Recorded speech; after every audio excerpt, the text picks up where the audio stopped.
ça, vous êtes en PLS, là, on est d'accord. Évidemment, mais ça fait des années. Si on les a, c'est qu'on n'y a pas touché. Hein, Marie ? Ça fait des années qu'on en parle, c'est un sujet tabou, vous savez, sur Télématin.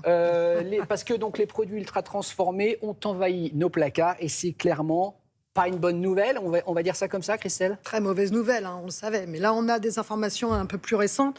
Ce sont quoi ces produits ultra transformés ? Eh bien, si je prends l'exemple d'une journée, eh bien, vous allez voir que vous pouvez manger des produits ultra transformés toute la journée en pensant manger équilibré. Exemple, au petit déjeuner, je prends des céréales, du pain de mie industriel, un nectar de fruits. Ensuite, au déjeuner, je prends des carottes râpées industrielles, un parmentier de bœuf en barquette, un yaourt à boire. Et au dîner, un velouté de champignons.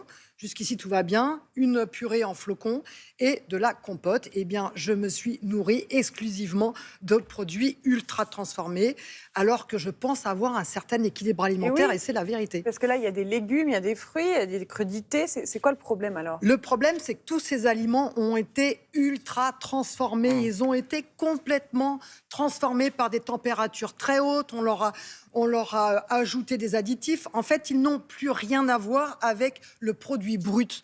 Ils ont subi des transformations qui font que, in fine, eh bien, ils ont perdu des vitamines, ils ont perdu les fibres, ils sont très riches en sucre et en matières grasses et en sel.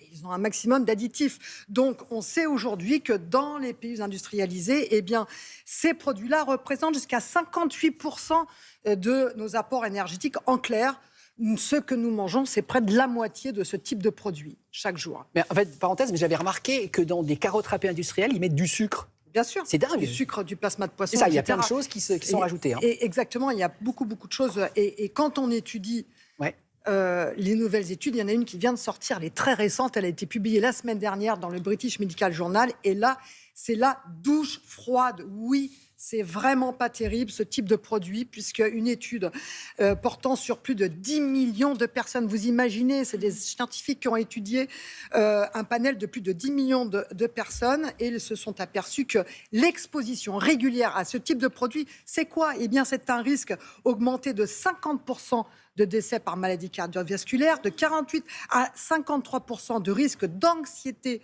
et de troubles mentaux, 12% de diabète en plus et 22% du risque de dépression. Au total, ces scientifiques ont relevé plus de 32 effets néfastes pour notre santé. Ces produits raccourcissent notre vie et nous rendent malades. Alors, comment on fait pour en consommer moins ? Alors, d'après vous ? Parce qu'on va me dire, oui, mais on n'a pas forcément... on n'a pas le temps. On achète 2 carottes, on les râpe et puis voilà. Quoi. Quand on n'a pas le temps, je suis d'accord. Mais surtout, c'est pas une histoire d'argent, puisqu'on... Vous avez une carotte, vous avez une râpe. Vous prenez une carotte et vous la râpez. Et avec une crêpe au sucre en dessert.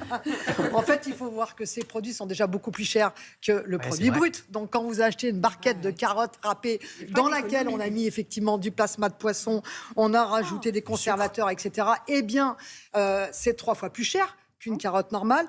En fait, l'idée, c'est de se dire, qu'est-ce que je peux faire pour ne pas perdre trop de temps et limiter l'impact de ces produits sur ma santé ? Eh bien, j'apprends à assembler, Damien et Marie. J'assemble. Plutôt qu'à acheter, par exemple, un roulé ou une crêpe complète. Toute faite. Eh bien, je vais acheter ma galette de sarrasin, je vais acheter mes œufs et mon jambon et je vais assembler. C'est mieux qu'acheter bien sûr, parce que là, vous allez gagner en ingrédients, en stabilisants, etc. Vous allez limiter les transformations que vous allez choisir. Quand vous faites des céréales le matin, on aime tous les céréales le matin. Voilà, il faut les faire. C'est pas grand-chose. C'est hyper bon en plus. Des flocons, on gratte un peu de chocolat. Et on rajoute des noisettes, etc. C'est une bonne idée, ça. Assemblage, assemblez vos aliments. On fait des Legos. Pardon, Sylvie. Voilà qu'elle fait de la cuisine. Mais elle fait tout, elle est toute